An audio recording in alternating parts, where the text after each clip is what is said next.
2022 had a rough start, that's for sure. After a sequence of rather turbulent years, being greeted with the double retrograde of Venus and Mercury right away did not make this year feel like it's going to be any different. That couldn't be farther from the truth. January and February are merely a lesson on not judging a book by its cover, or maybe the first chapter also. With that said, February could still be a little shaky, considering some of the tension from January is still being cleared. On the bright side, right as we enter the month on the 3rd, Mercury stations direct, finishing his retrograde cycle, and Venus will be slowly but surely picking up her pace. All of this action is happening in your 12th house, one of the places in a given chart that deals with seclusion, loss, and the spirit realm.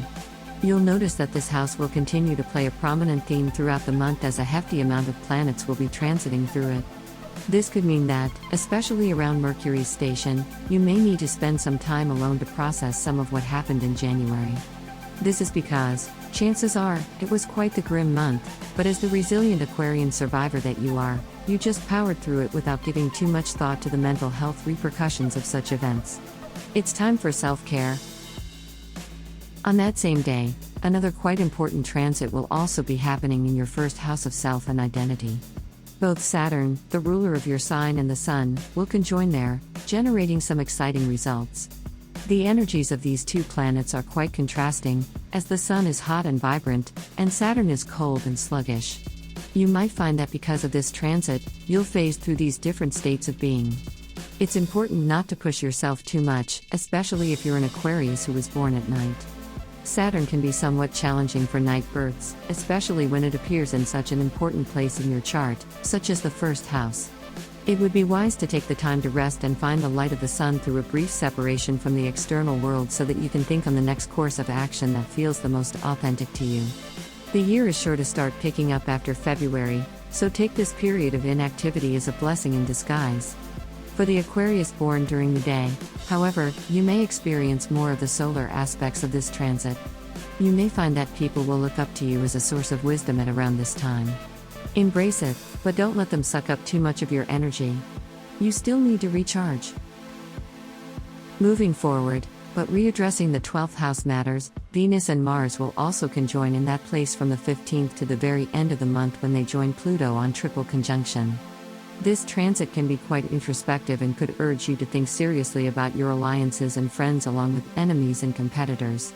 Especially when Pluto joins in at the end of the month, you may need to make serious choices about who you want to remain in your life, and who you need to distance yourself from in order to maintain a healthy mental balance. Especially since this transit directly relates to the Venus retrograde of the previous month, a transit that is notorious for turning friends into adversaries. Formidable yet necessary choices will have to occur. Deep down, you already know who needs to go. Aquarius born during the night might have an easier time with this transit, focusing more on the Venusian aspect of peace and union. If that's the case, you may not even have to cut ties with anyone. They might just depart on their own account. A day after the initial conjunction, we have a full moon happening on your 7th house of relationships. This transit plays on the themes of the 12th house, albeit much more significantly. The 7th is the place of intimate relationships, and so, this lunation could bring light to old aspects of the relationship that are hindering the couple from advancing. This transit is all about setting wrongs right and re-establishing a solid foundation for romance. There's work to be done, but this shouldn't be as challenging as the 12th house transits.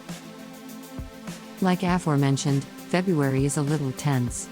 There's much work to do involving emotions here and others, that can be a little tricky to navigate. Even still, all of this is happening in the name of progress. The universe could surely be gentler in the way it's pushing Aquarius to tend to relational issues, but the silver lining is that dealing with everything at once also means a long period of peace comes right after. Good luck, Aquarius. Thank you so much for watching. Please give us a thumb up if you liked the video. Subscribe our YouTube channel not to miss the next video horoscope. Visit our website GoToHoroscope.com where you can find actual horoscope for today. Download our apps from Google Play and App Store to have your daily horoscope always on hand.